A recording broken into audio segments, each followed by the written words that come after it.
नमस्कार, आप देख रहे हैं प्राइम न्यूज और मैं हूं आपके साथ आलोक शुक्ला और मैं हूं आपके साथ मोनिका गुप्ता। आज की डिबेट यूपी में होने वाले पंचायत चुनाव से जुड़ी हुई है। वहीं पंचायत चुनाव जो अब तक लोकल ही हुआ करते थे, लेकिन इस बार इस चुनाव में अलग अलग राज्यों से आई पार्टियां वोकल हो रही हैं। बिल्कुल मेरा इशारा AIMIM पर है, मेरा इशारा आम आदमी पार्टी पर भी। ये वही पार्टियां हैं जो अब तक अपने अपने राज्य में मजबूती के साथ चुनाव लड़ती आई हैं, लेकिन इस बार यूपी के इस लोकल चुनाव में ये पार्टियां वोकल होती हुई नजर आ रही हैं।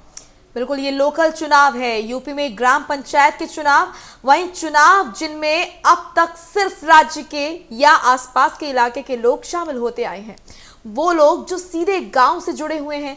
लेकिन इस बार ये साफ हो चला है कि यूपी के लिए यूपी के लोकल चुनाव नए चेहरे भी इस लोकल चुनाव में नजर आएंगे।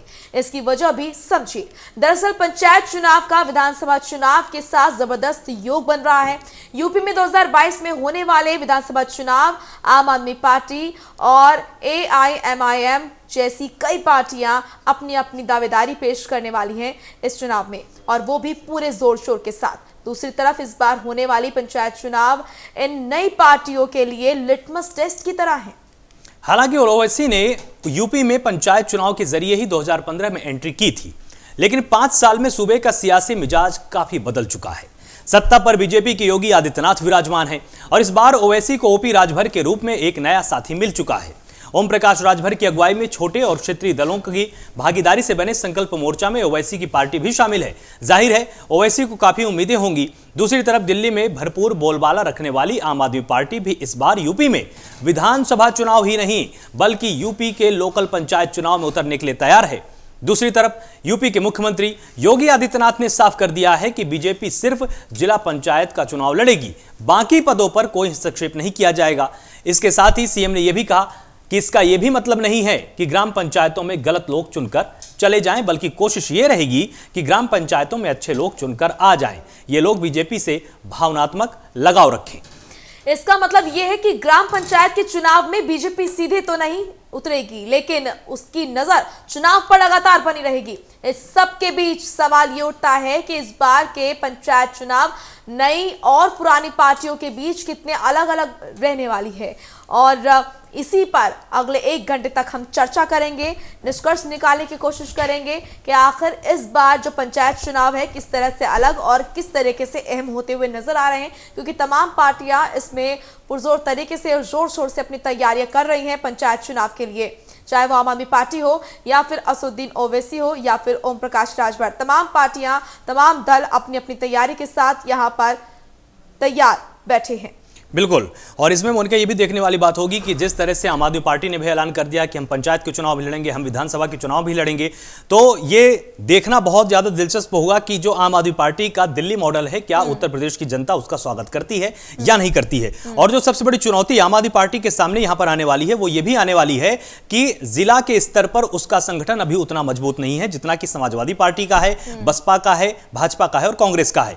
तो इस मुद्दे पर भी आम आदमी पार्टी को काम करने की जरूरत है। और वहीं AIMIM के नेता असदुद्दीन ओवैसी भी मैदान में उतरे हैं। उन्होंने भी संकल्प मोर्चा के साथ यहां पर दांव खेलने की पूरी तैयारी कर रखी है। AIMIM छोटी पार्टियों के साथ मिलकर विधानसभा चुनाव लड़ने वाली है और आपने भी यूपी में पूरी ताकत के साथ चुनाव लड़ने का ऐलान किया है। तो जो क्षेत्रीय पार्टियां हैं जो एक निश्चित क्षेत्र में अच्छा प्रतिनिधित्व रखती हैं, अच्छा जनाधार रखती हैं, वो उत्तर प्रदेश में इस वक्त पंचायत चुनाव में दम भर रही हैं। तो ये पहली बार ऐसा होगा और ये नजारा बहुत ही दिलचस्प होने वाला है कि इससे जो बड़ी पार्टियां हैं, जो बड़ी राजनीतिक वहां पर शख्सियत है उत्तर प्रदेश के अंदर, उन पर कितनी गहरी चोट होती है। क्या इसके परिणाम वहां पर अलग नजर आएंगे?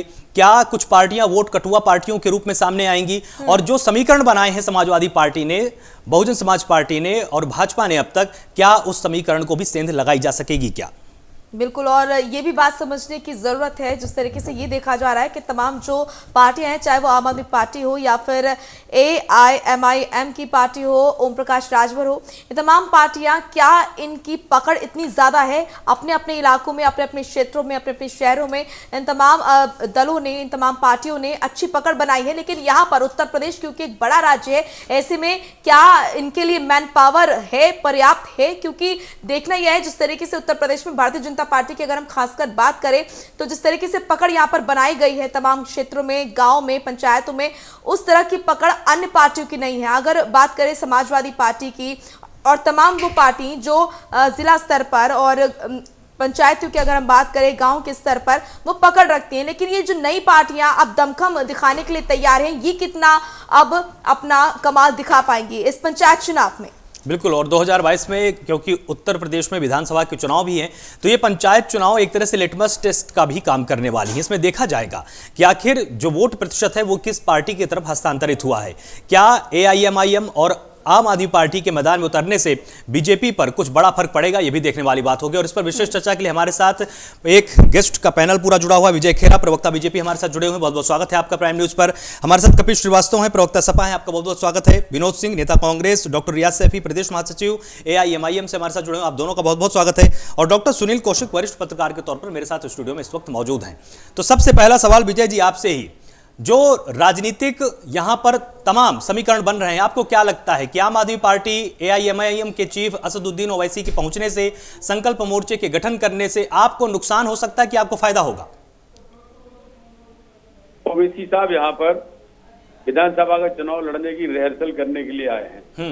वो अच्छी तरह जानते हैं उन्हें कुछ मिलने वाला नहीं है, क्योंकि आमतौर से इस तरह के जो चुनाव होते हैं स्थानीय, या तो स्थानीय चेहरा जो स्थानीय आदमी होता है जो दुख सुख में आदमी के साथ रहता है उस क्षेत्र में, या तो लोग उनको वोट देते हैं या फिर किसी मुद्दे या नेतृत्व को वोट देते हैं जो वहाँ सुविधा और विकास उनके गांव तक पहुंचाते हैं।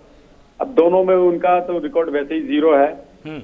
जहाँ भी अब वो गए थे बिहार में, जरूर 2-4 सीटें विधायक की जीत गए, तो जहाँ मुस्लिम वोट है वो भी हार्ड कोर वोट होगा, एकदम हार्ड कोर, वो ऐसा वोट।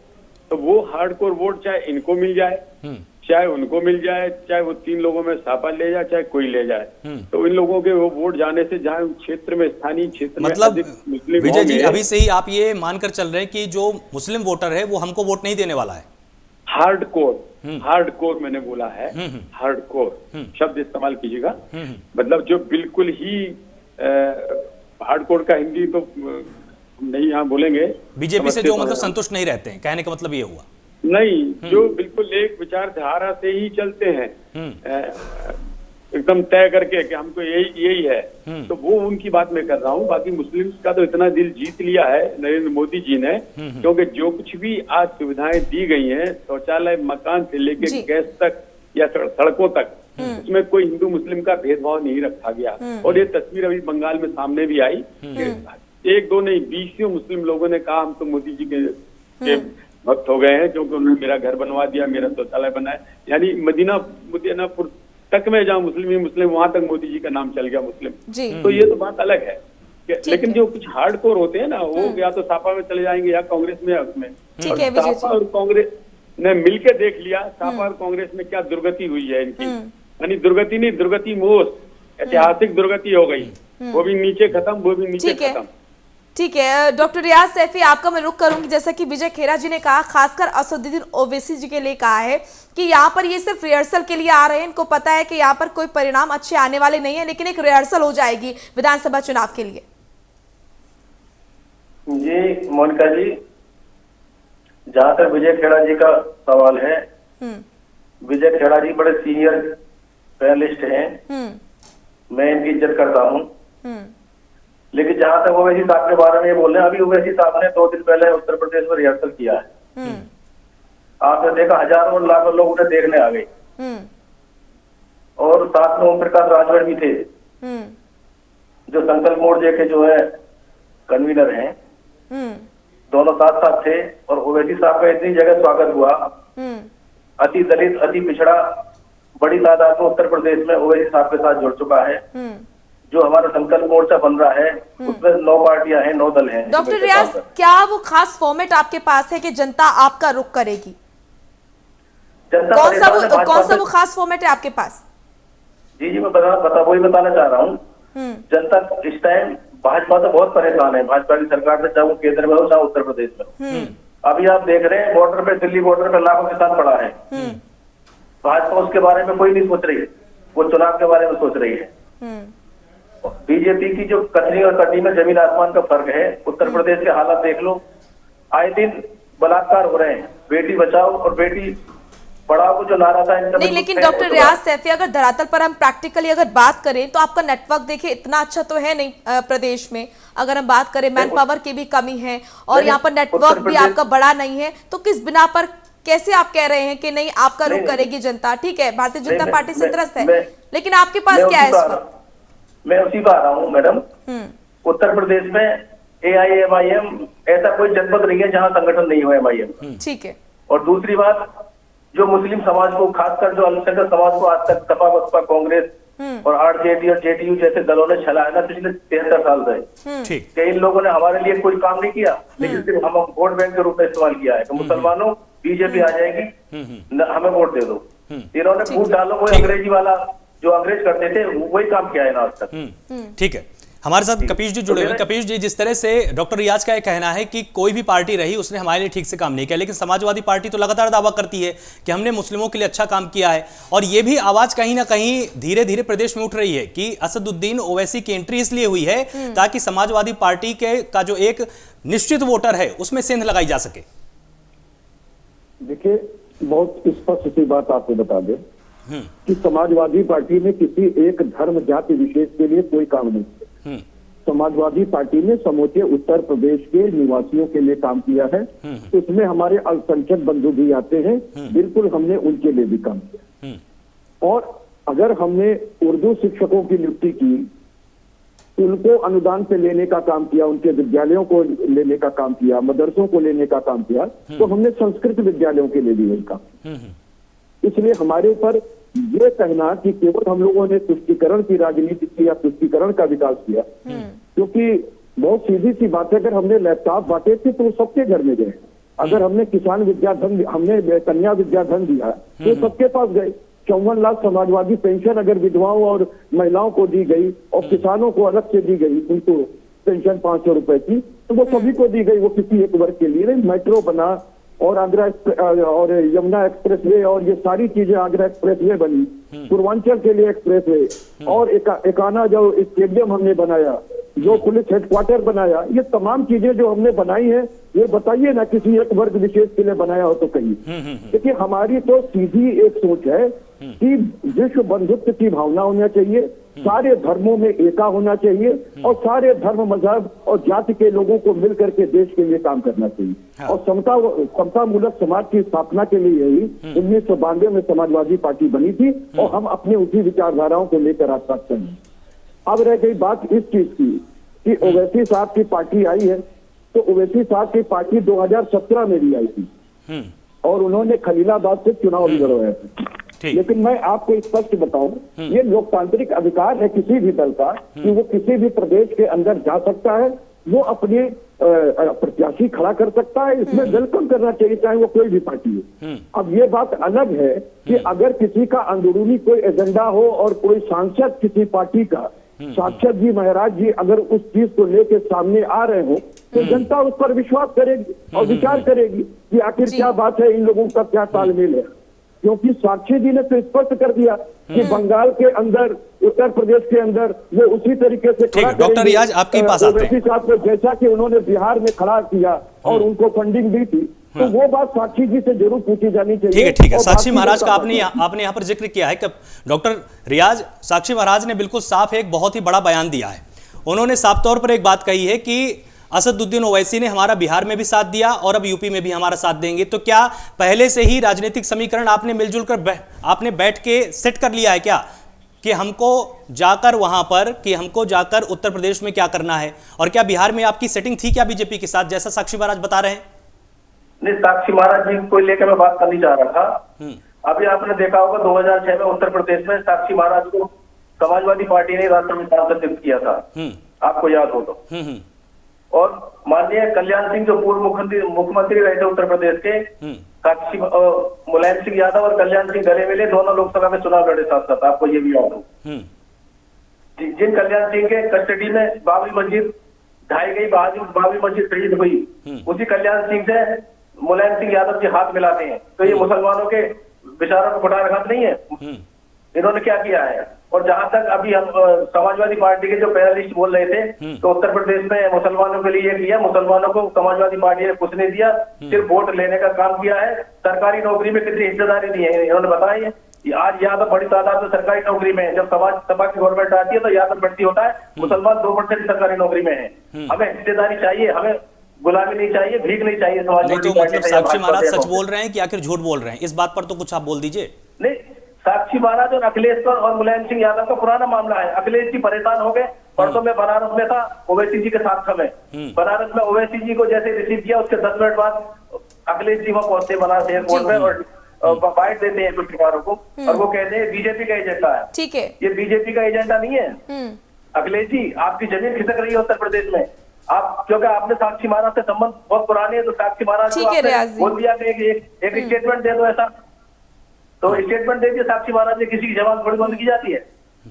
ठीक है, डॉक्टर सुनील कौशिक, आपका मैं रुक करूंगी, जैसा कि बिल्कुल मैं आपके पास आ रही हूँ कपीश जी, लेकिन डॉक्टर सुनील जी आपसे एक क्वेश्चन मेरा कि जिस तरीके से आपने देखा होगा पिछले चुनावों को भी अगर हम देखें, पंचायत चुनाव जो होता है वो छोटे स्तर का चुनाव होता है, लेकिन जिस तरीके से इस बार जो तमाम पार्टियां अपना इंटरेस्ट इस चुनाव में दिखा रही हैं, चाहे वो आम आदमी पार्टी हो, सदुद्दीन ओवैसी हो, तमाम पार्टियां इंटरेस्ट जो दिखा रही हैं, क्या वाकई ये एक तरीके से लिटमस टेस्ट की तरह है, जैसे कि विजय खेरा ने भी कहा कि एक तरीके से रिहर्सल कर रही हैं तमाम पार्टियां विधानसभा चुनाव को लेकर, क्या इसीलिए इस बार के जो पंचायत चुनाव है खास है और अहम है? नहीं, बिल्कुल मोनिका, कि जिस तरीके से भारतीय जनता पार्टी ने अपने संगठन ढांचे को बूथ स्तर पर पन्ना प्रमुख लेवल तक जब पहुंचाया, तो दूसरी पार्टियों में थोड़ा सोचने को मजबूर होना पड़ा है कि आखिर में इतना संगठन, जहां जिस संगठन में पन्ना प्रमुख भी हों, चाहे वो बीजेपी या अन्य पार्टियां बिल्कुल पंचायत का चुनाव न लड़ें, लेकिन बीजेपी ने अंदर खाने जो संगठन का स्वरूप जो दिया है वो वास्तव में पंचायत लेवल से और नीचे का भी है। जैसे सभासद या छोटे छोटे जो चुनाव होते हैं उन लेवल का है। और जिस पार्टी में पन्ना प्रमुख हो, तो आप समझ सकते हैं कि एक पन्ने पर कितना वोटर होता है। यदि उस पर भी यदि बीजेपी ने कमांड रखने का प्रयास किया है, तो निश्चित तौर से अन्य पार्टियों को भी ये सोचना पड़ेगा कि आखिर में हम छोटे से छोटे चुनाव में उतर करके किस तरीके से बीजेपी को हम परास्त कर सकते हैं। और जो 9 पार्टियों का जो संकल्प मोर्चा का गठबंधन जो बना है, निश्चित तौर से वह उसी का नतीजा है। आज किसी भी पार्टी का, मैं पूरे देश में कहूं या उत्तर प्रदेश में कहूं, जिस तरीके से भारतीय जनता पार्टी का संगठन काम कर रहा है, मुझे नहीं लगता कि किसी पार्टी का संगठन काम कर रहा होगा। कुछ दिन पहले हो सकता है बहुजन समाज पार्टी का संगठन दूसरे स्तर पर था, जो बहुत बहुत बारीकी से और बहुत छोटे लेवल तक संगठन काम कर रहा था। तीसरे स्तर पर समाजवादी पार्टी आती थी। लेकिन अब पार्टियों को सोचना पड़ेगा कि उसके कुलों को ध्वस्त करना है बीजेपी को, तो हमें बिल्कुल बूथ लेवल तक जाना पड़ेगा। दूसरी चीज है, यदि हार जीत का हम आंकड़ा देखें, चाहे विधानसभा का देखें, चाहे लोकसभा का देखें, चाहे ग्राम प्रधानी का जाकर के लेकर के देखें, तो बहुत ज्यादा नहीं होता है। 3 से 4, 3 से 5% का ऐसा आंकड़ा होता है जहां हार जीत का मायने रखती हैं पार्टियां। तो निश्चित तौर से कहें कि यदि इनको बीजेपी का कला ध्वस्त करना है या बीजेपी को परास्त करना है, तो ग्राम पंचायत के चुनाव में उतरकर इनको अपनी ताकत गंभीरता से लेने होंगे। इसमें यहाँ पर एक बार रिएक्शन विनोद जी से भी ले लेते हैं। विनोद जी, जिस तरह से आपकी पार्टी पहले जब भी आम चुनाव होते थे, जैसे ही नेहरू युग आपने देखा, इंदिरा गांधी का युग देखा, राजीव गांधी का युग देखा, बहुत बड़ी पार्टी आपकी होती थी। लेकिन आज जब हम उत्तर प्रदेश जैसे एक बड़े सूबे की बात करते हैं, तो आपकी पार्टी वहां पर पहले कहां थी और आज कहां है।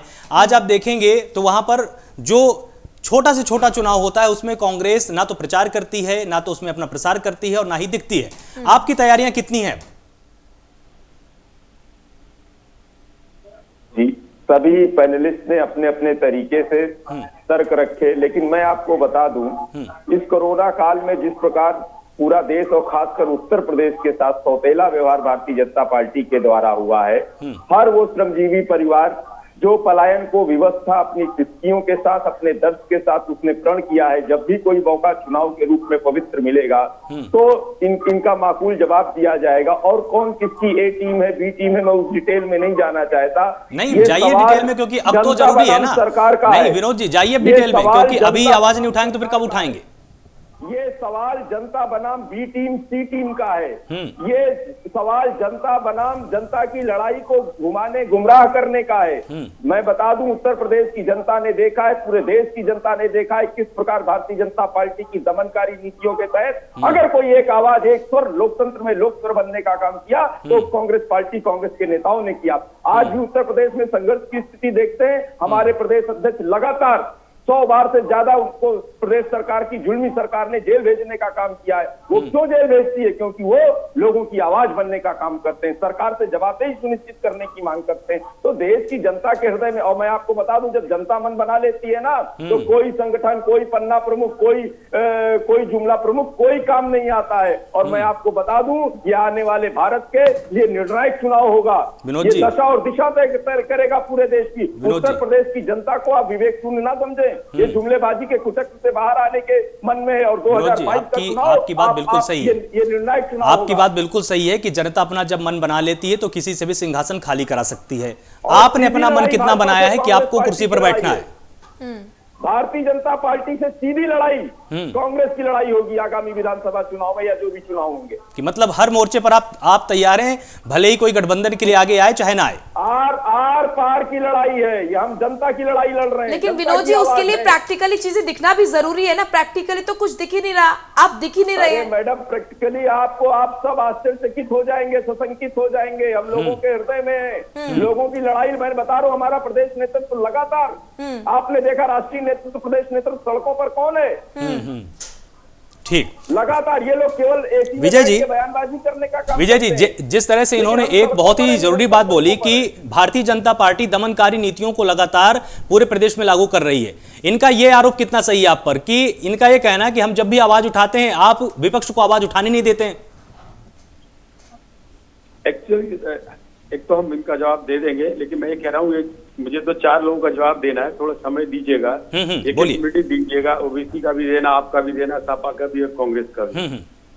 अभी आप कांग्रेस की बात कर रहे हैं तो इनका बात मैं बता देता हूँ। इनकी आवाज बीजेपी ने बंद नहीं की, इनकी आवाज जनता ने बंद की। जनता ने इनका गला घोंट किया। एक बात, दूसरा ये कह रहे बी टीम। अब मैं बताइए, बी टीम हमने तो नहीं बनाई।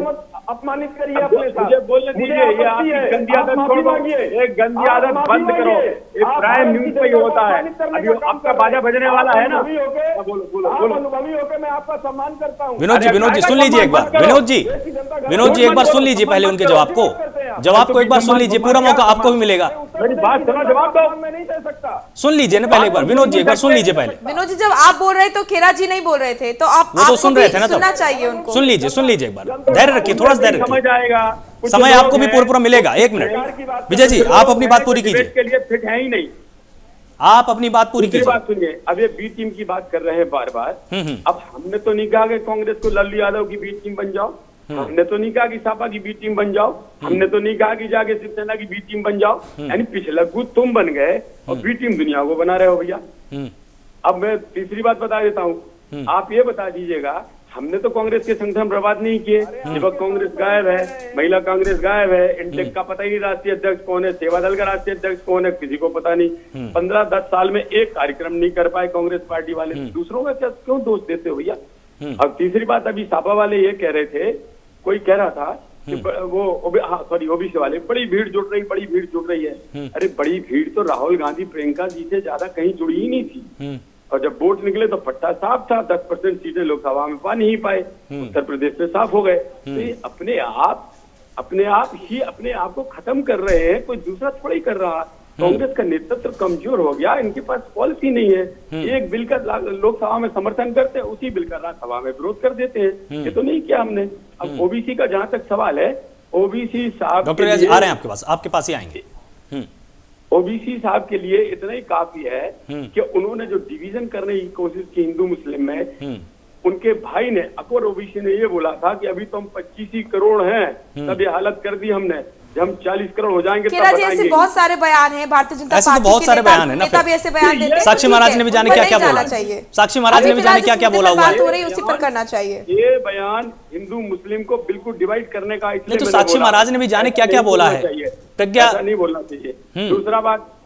दूसरी बात, दूसरी बात ओबीसी के बाद अगर आपसे अब मैं बात करूं सपा की, सपा वाले ये कह रहे थे कि हरामजादे वाली भी बात पूछ लीजिए, किसने बोला था? ये बोल रहे थे कि जातिवाद की राजनीति नहीं करते, सपा वाले अभी कह रहे थे दूसरे की दूरी अभी ये कह रहे थे कि हम जातिवाद की राजनीति नहीं करते। हमको सिर्फ जब डिबेट खत्म होने लगे इतना बता दें ये कि मुलायम सिंह जी के खानदान में 25-35 जो लोग हैं, 2 नाम बता दें जो बिना पद के हो, जिला पंचायत के अध्यक्ष ना हो, ब्लॉक प्रमुख ना हो, एमएलए ना हो, एमपी ना हो, राज्यसभा एमएलसी ना हो। ठीक है, सबसे पहला जवाब इसमें फिर हम कपिश जी से ले लेते हैं।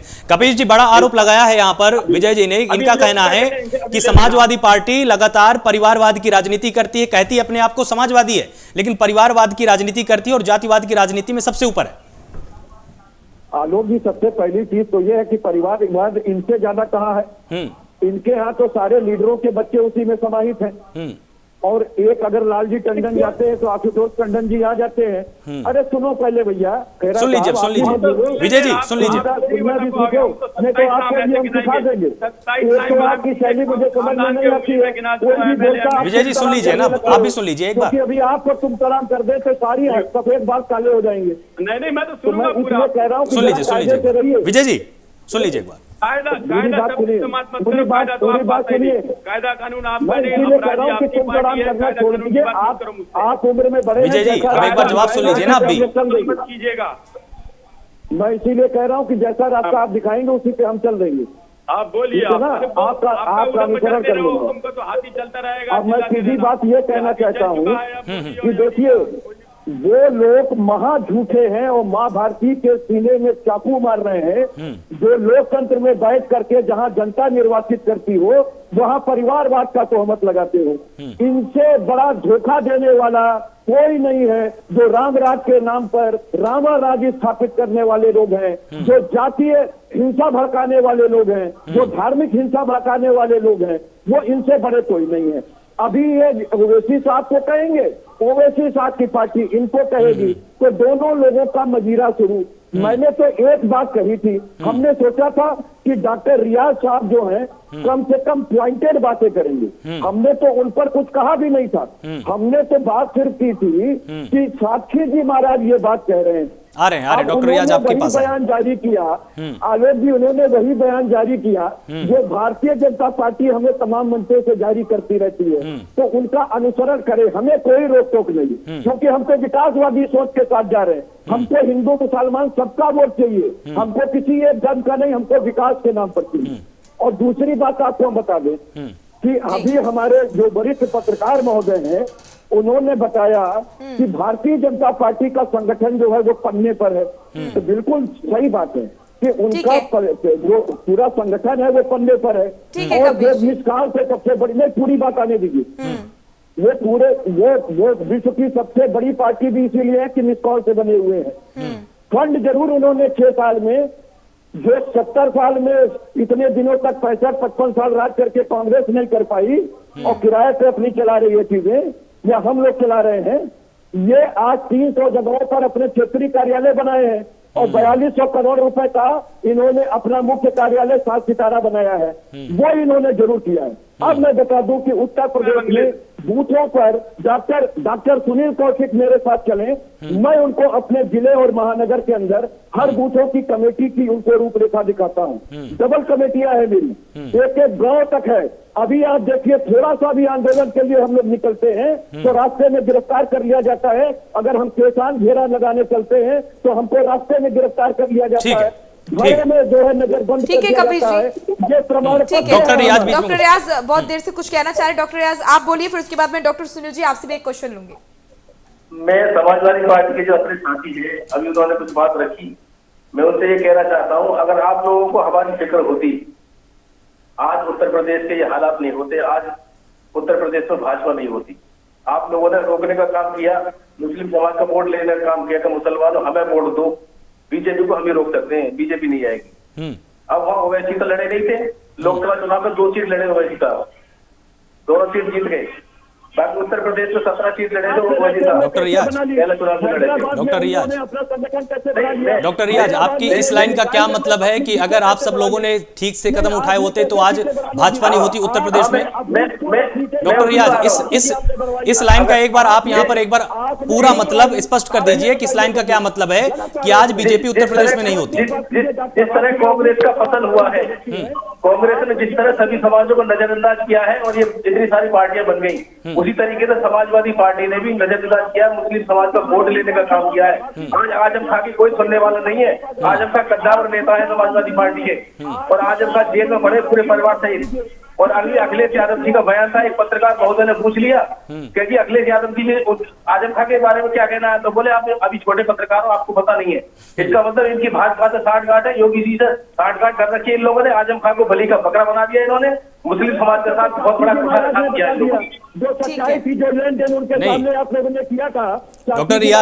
डॉक्टर रियाज, मैं अभी भी आपकी बात को समझ नहीं पाया हूं।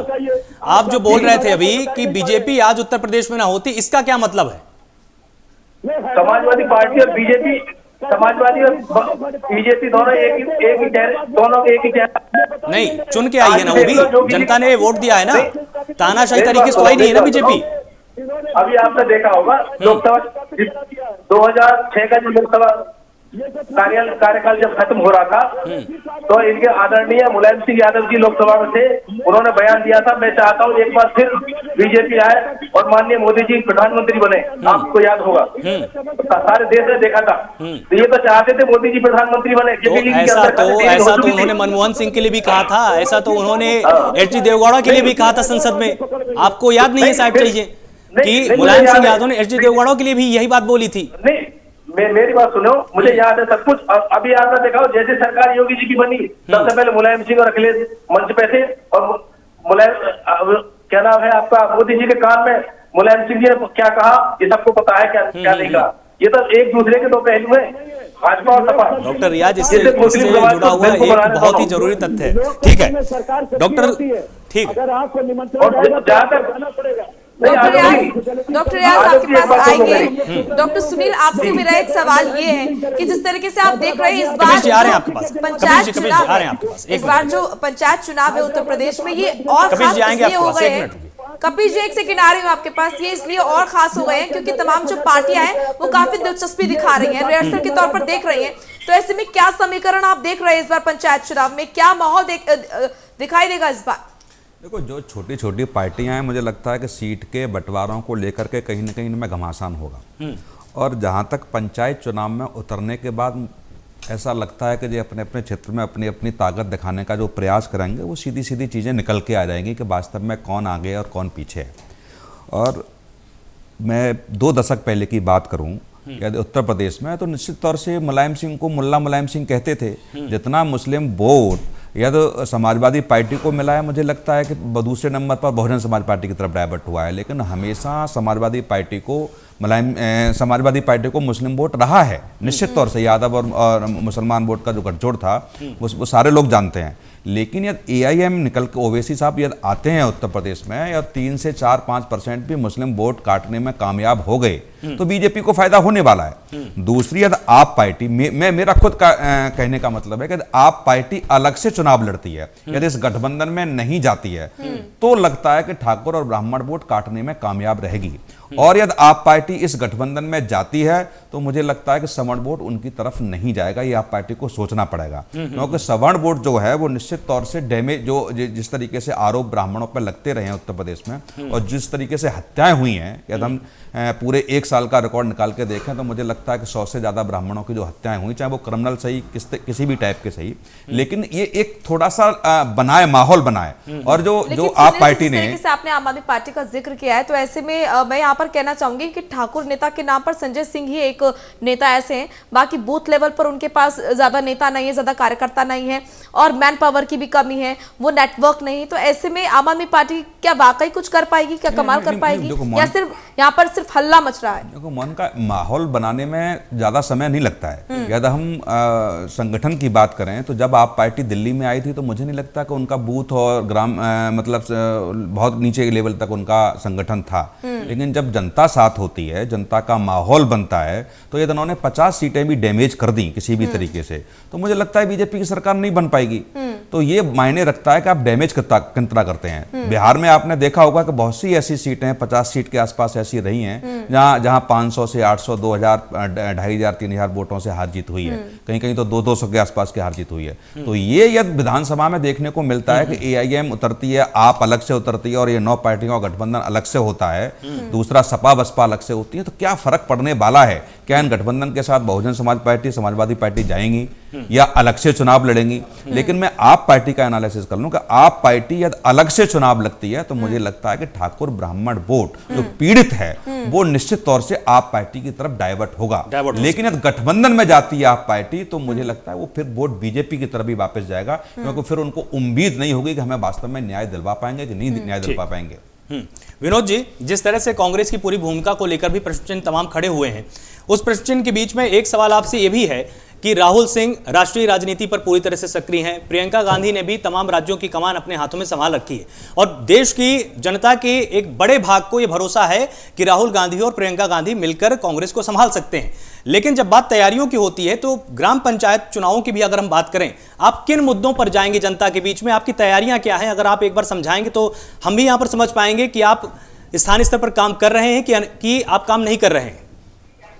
देखिए, मैं उत्तर प्रदेश के जनता का भावार्थ ही एक लाइन में आपके सामने रख देता हूं, क्योंकि हम लोग लगातार सड़कों पर हैं, लोगों के साथ हैं। तो जन जन ने ये माना है, सबने मिलकर ये ठाना है, कांग्रेस को लाना है, उत्तर प्रदेश को बचाना है। तो ये भावना है, कोई जाति का भेद नहीं, कोई धर्म का भेद नहीं, कोई जगह का, कोई जिले का भेद नहीं। ये लड़ाई जनता बनाम जुमला। बचाना किस चीज से, वो भी तो बता दीजिए। जुमला पार्टी से, भारतीय जनता पार्टी की दमनकारी नीतियों से, इनके सत्ता के अहंकार से, इनके झूठ से, इनके कुचक्र से, इनके सत्ता के दुरुपयोग की मंशा से, इनके तानाशाही व्यवहार से। और उत्तर प्रदेश की जनता बड़ी संवेदनशील है। अभी देखा आपके कार्यक्रम में खेड़ा जी ने किस धूर्तता से, किस बदतमीजी से उत्तर प्रदेश की जनता का अपमान करने का काम किया। मैं बार बार ऐसे बयान का खंडन करूंगा, आपत्ति करूंगा। उत्तर प्रदेश की जनता इनको कुर्सी देती है, उसका इस्तेमाल करते हैं, कहते हैं गला घोटू है। उत्तर प्रदेश की जनता को आप गला घोटू, हत्यारा बता रहे हैं, कातिल बता रहे हैं। अरे जुल्मी और कातिल आप हैं, इसलिए आपने ऐसा व्यवहार, ऐसे शब्द का प्रयोग किया। और ये सारी बातों का संकलन उत्तर प्रदेश के हृदय में है, उत्तर प्रदेश की जनता के पास। और वो जानती है लोकतंत्र को बचाना है, संवैधानिक मूल्यों को बचाना है। नहीं तो सिर्फ बीजेपी का विरोध करके आप जनता के बीच में जाएंगे क्या? आपकी पूरी की पूरी बातों से तो अभी यही एक संकेत सामने आ रहे कि आप सिर्फ जाके बताएंगे कि योगी जी ऐसा गलत कर रहे हैं, बीजेपी ऐसा कर रही है, कृपया आप हमको वोट दे दीजिए। समस्याएं भी तो कुछ होंगी जो आपने देखी होंगी। आलोक जी, कितनी समस्याएं बताऊं मैं? हाँ, वही पूछ रहा हूं मैं। कितनी समस्याएं बताऊं? 3-4 बता दीजिए, चल जाएगा इतने में काम। अंतर, इनकी कथनी और करनी का स्पष्ट अंतर किस प्रकार रहा? कोरोना काल में परिवार सहित, बच्चों सहित हाईवे पे, एक्सप्रेसवे पर चलने के जो परिवार विवश हुए, इनके पंथियों ने चोर और डकैत की संज्ञा दी। उनके प्रति जिसने सहानुभूति रखी, जो नेतृत्व कांग्रेस पार्टी खड़ी रही, उसके बाद उन्होंने अपमानित करने का काम किया, केसों में फंसाने से जेल भेजने का काम किया। आखिर हम बात किसकी कर रहे थे? हम तो उनके सहायता के लिए बात कर रहे थे। हमको उत्तर प्रदेश सरकार को, जुमलेबाज सरकार को, केंद्र की सरकार से जवाब मांगने का काम कर रहे थे। किसके लिए? उनको उनके गंतव्य तक पहुंचाने की बात कर रहे थे। हम तो सहयोग की भूमिका में शुरू से थे, लेकिन इन्होंने कहा ये चोर है, डकैत है, शाकाल है, सांबा है, क्या क्या क्या न जाने क्या क्या कहा। तो ये लोकतांत्रिक मूल्यों की रक्षा उत्तर प्रदेश की जनता सुनिश्चित करेगी। और मैं बताऊं, आगामी विधानसभा चुनाव इनको इनके होश शिकायत लगा देगा। डॉक्टर रियाज आपके पास आ रहे हैं। जनता को जो मूर्ख समझते हैं, ये इसकी पुनरावृत्ति कभी नहीं कर पाएंगे। ठीक है, डॉक्टर रियाज कुछ कहना चाह रहे हैं आप? मैं ये कहना चाह रहा हूँ आलोक जी, उत्तर प्रदेश की जनता को एक संदेश देना चाह रहा हूँ, और जो जितने पैनलिस्ट बैठे हैं इन्हें भी, इन सबको एक संदेश देना चाह रहा हूँ कि उत्तर प्रदेश में भागीदारी संकल्प मोर्चा ही वो मोर्चा है जो भाजपा को रोकेगा। भाजपा की जो नींद हराम साक्षी महाराज के जो बयान कल आया था वो इसी को लेकर है, उसके पेट में दर्द है। वही डॉक्टर रियाज, यही प्रश्न मैंने कांग्रेस से भी अभी पूछा कि आप चुनाव इसलिए लड़ रहे हैं क्या कि आपको योगी जी को हराना है, आपको बीजेपी को रोकना है, कि जनता की समस्याओं को आपको दूर करना है? मुद्दा क्या है कोर में? मुद्दा हमारा है एजुकेशन बहुत बड़ा मुद्दा है हमारा, और महिलाओं के साथ हाँ, तो उस पर बातचीत कीजिए ना। अब बीजेपी को रोकना है नहीं रोकना वो तो फिर जनता अपने आप तय कर देगी। जिस तरीके से मैं नाम लूंगी आम आदमी पार्टी की अगर मैं बात करूं तो यहाँ पर एक तरीके से एक चैलेंज दिया गया था भारतीय जनता पार्टी को कि आप आइए शिक्षा के मुद्दे पर बात कीजिए। तो ऐसे में आपके पास क्या कुछ मुद्दे हैं, क्योंकि आम आदमी पार्टी कई मुद्दे लेकर साथ में चल रही है। अगर उत्तर प्रदेश में वो उतरी है तो चाहे वो शिक्षा का मुद्दा हो या फिर मूलभूत सुविधाओं का मुद्दा हो, तो वो मुद्दे गिना रहे हैं कि हम इन मुद्दों पर लड़ रहे हैं, ये है हमारे मुद्दे। आपके मुद्दे क्या है धरातल पर? जो जनता है वो तो आपके मुद्दे ही जानना चाहेगी ना, कि हम इसलिए आपको वोट देंगे। बिल्कुल, हमारे पास हैदराबाद मॉडल है, और ओवैसी साहब तो बढ़िया मॉडल पूरे उत्तर प्रदेश में क्या पूरे हिंदुस्तान में नहीं। जो मॉडल हैदराबाद में है ओवैसी साहब की इतनी यूनिवर्सिटी, इतने कॉलेज, हॉस्पिटल और गरीबों के लिए बहुत सहायता केंद्र खुले हुए हैं। उसी मॉडल को हमें उत्तर प्रदेश में भी लागू करना है। खासकर जो कमजोर और दबे कुचले लोग हैं, जो पढ़ नहीं पाते हैं, जो एजुकेशन नहीं ले पाते हैं, गरीब लोग हैं, उन्हें फ्री शिक्षा मुहैया कराना है। और उत्तर प्रदेश में सबसे बड़ी परेशानी आजकल जो है बिजली को लेके है। जो इतने बिल आ रहे हैं, लोग इतने परेशान हैं बिलों से, जो घरों के बिल इतने महंगे हैं बहुत ज्यादा। और ये काम हालांकि दिल्ली सरकार कर रही है, मैं दिल्ली सरकार की दाद देना चाहता हूँ आम आदमी पार्टी की, उन्होंने बहुत अच्छा काम किया है। इसी तरह से हम उत्तर प्रदेश में बिजली बहुत सस्ती करेंगे अगर हमारा भागीदारी संकल्प बोर्ड था, सरकार में हिस्सेदारी करेगा या सरकार बनाने के लायक हर चीजें ले आएंगे। तो मतलब आप भी एक्सेप्ट यहाँ पर करते हैं कि आम आदमी पार्टी ने दिल्ली में अच्छा काम किया, तो ये संकेत है क्या कि आप आगे चल के उसके साथ गठबंधन जरूर कर सकते हैं? नहीं हो सकता है, राजनीति है, कुछ भी हो सकता है राजनीति। भाजपा को छोड़ के सारे विकल्प खुले हैं हमारे सामने।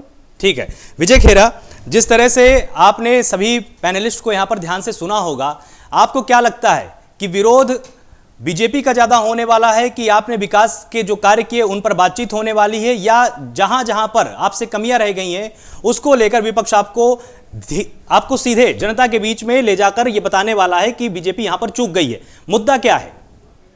ऐसा होता अगर कमियां निकाल के लोग करते तो उससे सरकार को भी संभलने का मौका मिलता और जनता का भी फायदा होता।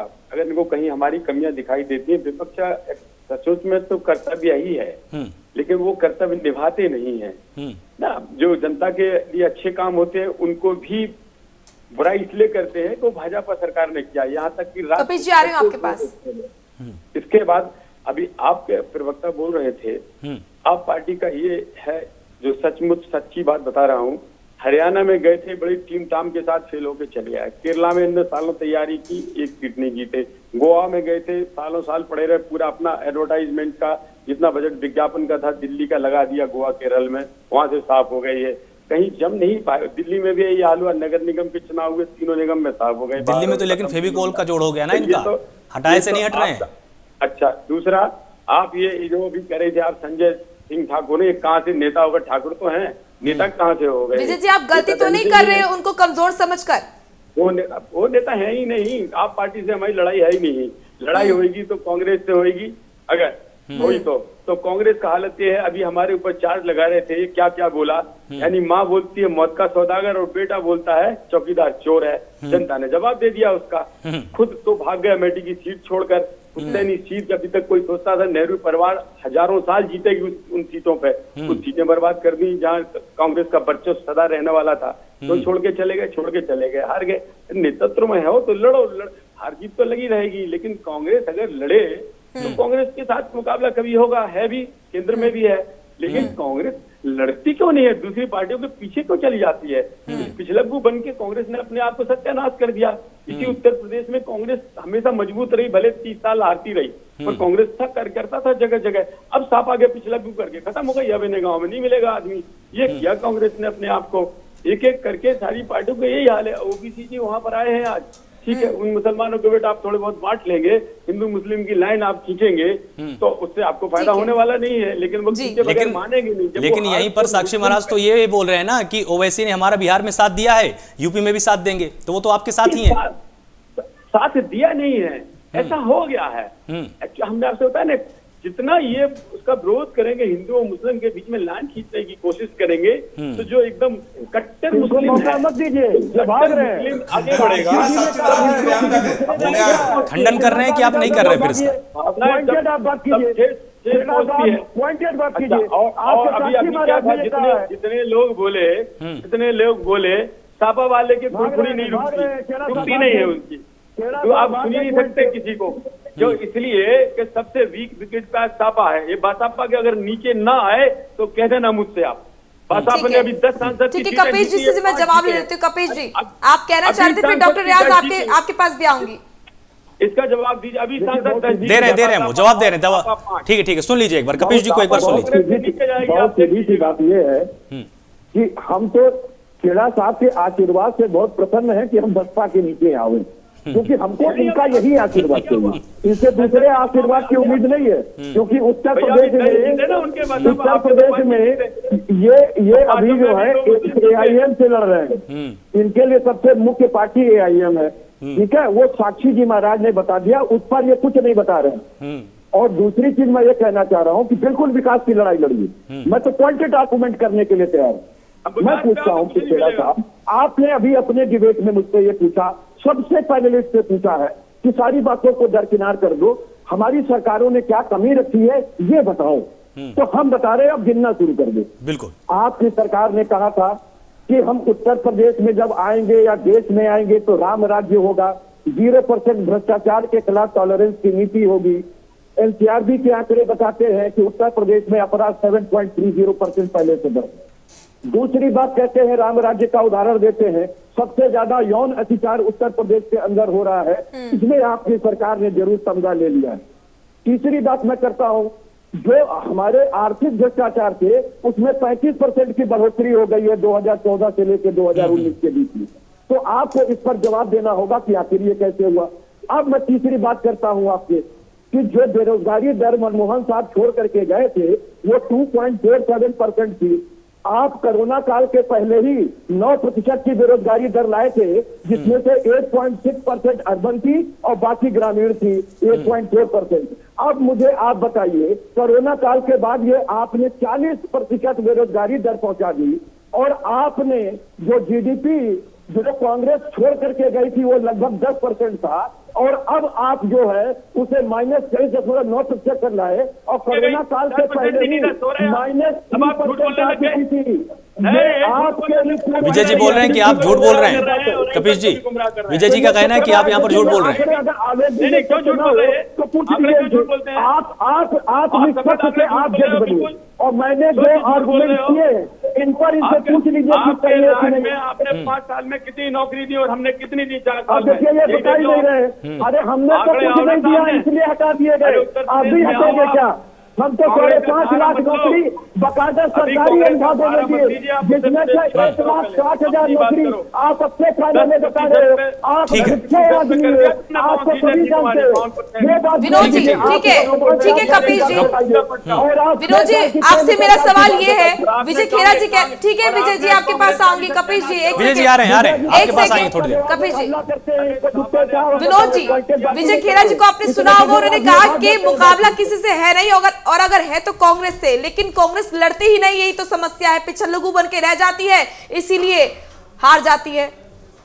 नहीं विजय जी कहेंगे, लेकिन मैं विजय जी को आश्वस्त कर दूं जनता के आशीर्वाद से, उनके बल से, कि कांग्रेस पार्टी की धमक की गूंज भारतीय जनता पार्टी को भयभीत कर चुकी है, परेशान कर चुकी है। नहीं देखिए तो उनकी पीड़ा भी तो देखिए, उनको कितनी चिंता है आपकी। वो चाहते हैं कि आप आगे आए और आप हमसे बराबरी का यहाँ पर मुकाबला करें, क्योंकि नहीं पीड़ित हैं वो इससे। विजय जी अनुभवी है, थोड़ा बहुत क्षेत्र में रहते हैं, तो इन्होंने उनका ये मानना है कि राजनीति में अब वो स्वाद नहीं रहा जब से कांग्रेस पीछे चली गई है। अभी हम क्षेत्र में ही हैं, अभी बिल्कुल उन्हें मैं कह रहा हूँ आर पार की लड़ाई भारतीय जनता पार्टी और कांग्रेस की होगी। अब देखिए बहुत जरूरी है दिखना, हमारी और भाजपा की है, और बी टीम सी टीम जो करना है करे, हमारी सीधी लड़ाई भाजपा से, और भाजपा को हम हराने का काम करेंगे। मैं ये आश्वस्त करना चाहता हूँ। डॉक्टर रियाज जी, ये मैं कांग्रेस के जो पैनलिस्ट बोल रहे थे विनोद जी, अब कांग्रेस तो वैसे किस्तों पे साथ ले रही है, सबको पता है कांग्रेस का उत्तर प्रदेश में क्या हाल है। कांग्रेस आपका क्या है उत्तर अगर प्रदेश सब कुछ आपका है क्या? अरे सर हमारा तो वो होने वाला, आप देखोगे 2022 में ये रेल क्या है उत्तर प्रदेश में। आप सोच भी नहीं सकते, जो 20% मुस्लिम वोट लेकर आपने राजनीति की है ना उत्तर प्रदेश में। जी विनोद जी का कहना है कि हमारा कम से कम हाल तो है, आपका तो वो भी नहीं है उत्तर प्रदेश में। तो हमारी तो स्टार्टिंग है, हाल हमारा इतना बेहतरीन होने वाला, आप सोचोगे ये हुआ क्या? जैसे बिहार में लोग सोच रहे हैं ना, बाद में पछता है आरजेडी। भाजपा के सांसद ने आपकी मंशा खोल के रख दी है। भाजपा के सांसद सपा के पुराने राज्यसभा सांसद रह चुके हैं, अखिलेश जी से दोस्ती है, अखिलेश जी ने उनसे ये बयान दिलवाया है। अरे तो मैं आपको बताना चाह रहा हूँ, मिलते हो भाई, ज्यादा चुपके चुपके मिलोगे, देश की जनता के आंख में धूल झोंकने का काम करोगे ठीक है। तो आपके अखिलेश जी अखिलेश जी मुलायम सिंह जी डेली रोजाना योगी जी से मिलते हैं, डेली फोटो आती है। डॉक्टर सुनील, आप बहुत देर से मुस्कुरा रहे हैं, आपकी प्रतिक्रिया में जानना चाहूंगी। आलोक जी, कपीश श्रीवास्तव जी से मेरा सवाल था। कपीश जी ने कहा कि हम विकास के मुद्दे पर चुनाव लड़ेंगे, और 2017 का जहां तक हम लोगों को याद है कि विकास के मुद्दे पे ही समाजवादी पार्टी ने चुनाव लड़ा था, और हारने के बाद जब रिजल्ट आया तो अखिलेश यादव जी ने कई बार कहा, एक बार नहीं कहा कि विकास के मुद्दे पे चुनाव नहीं लड़ा है, इस बार भावनाओं को भड़का करके चुनाव लड़ा है। और अगला चुनाव हम भी देखेंगे किस तरीके से भावनाओं से खेलकर बीजेपी ने चुनाव जीता है। तो क्या 2022 का जो चुनाव है, ठीक है, क्या समाजवादी पार्टी फिर वही 2017 के एजेंडे पे चल के लड़ेगी? या जो अखिलेश यादव जी ने कहा था कि जो बीजेपी ने जिस तरीके से भावनाओं से खेलकर चुनाव जीता है, क्या उसी लाइन पे चलने का प्रयास करेगी? ठीक है, जवाब दे दीजिए। देखिए डॉक्टर सुनील, बहुत अच्छी बात है, आपने पॉइंटेड जवाब ले लीजिए। मैं स्पष्ट आपको कह दूं कि 2017 में भी हमने एक शिक्षिका का यज्ञ किया था, और अपनी पार्टी के अभूतपूर्व कार्यों पे ही हमने वोट मांगा था। हम सत्ता परिवर्तन में विश्वास आज भी नहीं रखते, हम व्यवस्था परिवर्तन में विश्वास रखते हैं। लेकिन सत्ता परिवर्तन के बिना व्यवस्था परिवर्तन नहीं हो सकती है, ये हमारी आदरणीय जनता को सोचना है। हम आज भी विकास के नाम पर जाएंगे, चाहे हमारा हक जो कुछ भी हो जाए। ये आप A to Z नोट कर लीजिए, हमारी पार्टी इससे समझौता नहीं करेगी। लेकिन दूसरी चीज जो अखिलेश जी ने कहा ना कि जिस तरीके से बीजेपी ने चुनाव जीता है, अगला चुनाव हम उसी स्टाइल से जीतेंगे, मैंने तो उस पर कहा है उन्होंने, बिल्कुल ठीक कहा। क्योंकि उस बार जो इन्होंने भावनात्मक लगाव लगा करके छद्म राष्ट्रवाद, छद्म धर्मवाद, छद्म जातिवाद फैलाया था, वो इस बार हम लोग नहीं फैलने देंगे, क्योंकि हम तो केवल अपने विकास कार्यों की ओर रह गए थे। छद्म धर्मवाद की, छद्म राष्ट्रवाद की पोल नहीं खोल पाए थे, वो हम खेलने का काम करेंगे। कपीश जी, अगर आप भी भारतीय जनता पार्टी की तरह अपना चुनाव लड़ेंगे तो आपकी स्ट्रेटेजी कैसे दिखेगी? इन्होंने सारा पृष्ठभूमि उत्तर ठीक है, समय हमारे पास कम है, 30 सेकंड में हम यहाँ पर एक बार फाइनल कमेंट से ले लेते हैं। विजय खेराज, सबसे पहले आपसे जानना चाहेंगे, पंचायत चुनाव में आपकी पार्टी कहां स्टैंड करेगी, जीतेगी कि हारेगी, आपको क्या लगता है? हमसे पूछ रहे क्या? विजय जी। अरे हम तो आश्वस्त ही हैं, हम तो अपने विकास के इतने कार्य कर दिए, हमने गांव-गांव में शौचालय बना दिए, गांव-गांव गैस भेज दिए, हमने गांव-गांव में हमने मकान बना दिए, हमको कोई चिंता नहीं है। हम तो खाली योगी जी का नाम बहुत कपीश जी, एक मिनट, कपीश जी, गांव-गांव में कपीश जी, एक मिनट, बहुत है। लेकिन ये समझे कि अखिलेश यादव कह रहे हम समझौता करेंगे, वो वापस ला के आ रहे हैं अपने चाचा को, भतीजे साहब, और ये कह रहे हैं हम समझौता नहीं करेंगे। आपस में तय तो कर ले पहले, ठीक है, वही तो बोले जो अखिलेश बोल रहे हैं। विनोद जी, क्या लगता है आपको, पंचायत चुनाव में जब लिटमस टेस्ट होगा, आप उसमें पास होने वाले हैं कि फेल? देखिए, बड़ी जिम्मेदारी से कह दूं कि भारतीय जनता पार्टी से वैचारिक लड़ाई, राजनीतिक लड़ाई, संवैधानिक लड़ाई का एकमात्र विकल्प कांग्रेस पार्टी है, और कांग्रेस पार्टी ये लड़ाई लड़ेगी, वो हमारा नैतिक दायित्व है, और देश को गांधीवादी मूल्यों से, संवैधानिक मूल्यों से चलाने का काम करेंगे। इनकी तानाशाही, दमनकारी नीतियों से इनको जनता इनका जवाब देगी, और इनको सत्ता से बाहर करने का काम करेगी, और हम अपना काम बखूबी जिम्मेदारी से करेंगे। ठीक है, डॉक्टर रियाज।